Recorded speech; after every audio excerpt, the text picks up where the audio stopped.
5 August ঢাকার আশুলিয়ায় 6 জন তরুণের মরদেহ পোড়ানোর মামলায় মুকুল চোকদার নামে পুলিশের এক কনস্টেবলকে আজ কারাগারে পাঠিয়েছে আন্তর্জাতিক অপরাধ ট্রাইব্যুনাল।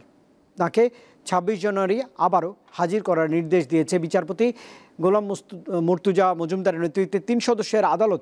একই অভিযোগে কিশোরগঞ্জের মালেক নামে আরেকজন কনস্টেবলকে আটক করা হয়েছে।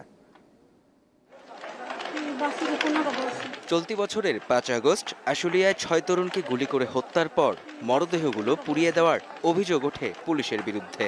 এই নৃশংসতায় জড়িত থাকার অভিযোগে কনস্টেবল মুকুল চোকদারকে গ্রেপ্তার করা হয়। বৃহস্পতিবার তাকে আন্তর্জাতিক অপরাধ ট্রাইব্যুনালে হাজির করা হলে আদালত কারাগারে পাঠানোর আদেশ দেয়। শুনানি শেষে ট্রাইব্যুনালের চিফ প্রসিকিউটর দাবি করেন, মুকুল চোকদার ওই ভয়াবহ ঘটনার সঙ্গে সরাসরি সম্পৃক্ত ছিলেন। মুকুল চোকদার একজন কনস্টেবল, কিন্তু যেহেতু সেই ভয়াবহ ঘটনার সাথে সম্পৃক্ত, তার বিরুদ্ধে আমরা গ্রেপ্তারি পরোয়ানা জারি করার মাত্রই ওই দিনই পুলিশ তাকে গ্রেপ্তার করতে সক্ষম হয়। গতকালকে যেহেতু বন্ধের দিন ছিল, আজকে তাকে আদালতে সোপর্দ করা হয় এবং আমরা তার ব্যাপারে যে প্রাথমিক তথ্য প্রমাণ সেটা আদালতকে জানিয়েছি। জানানোর পরে তাকে কারাগারে পাঠানোর নির্দেশ দেওয়া হয়েছে। একই অভিযোগে কিশোরগঞ্জে মালেক নামে আরেক কনস্টেবলকে আটক করা হয়েছে বলে জানান চিফ প্রসিকিউটর। আরও একজন মালেক কনস্টেবল, সে কিশোরগঞ্জ থেকে গ্রেপ্তার হয়েছে।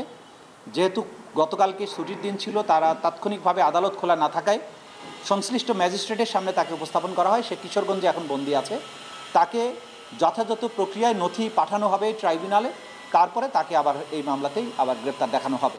আশুলিয়ায় 6 জনকে হত্যা মামলায় ইন্সপেক্টর আরাফাত, অতিরিক্ত পুলিশ সুপার আবদুল্লাহ হিল কাফি, ঢাকা জেলা পুলিশের সাবেক কর্মকর্তা শহীদুল ইসলাম আগে থেকেই কারাগারে রয়েছেন।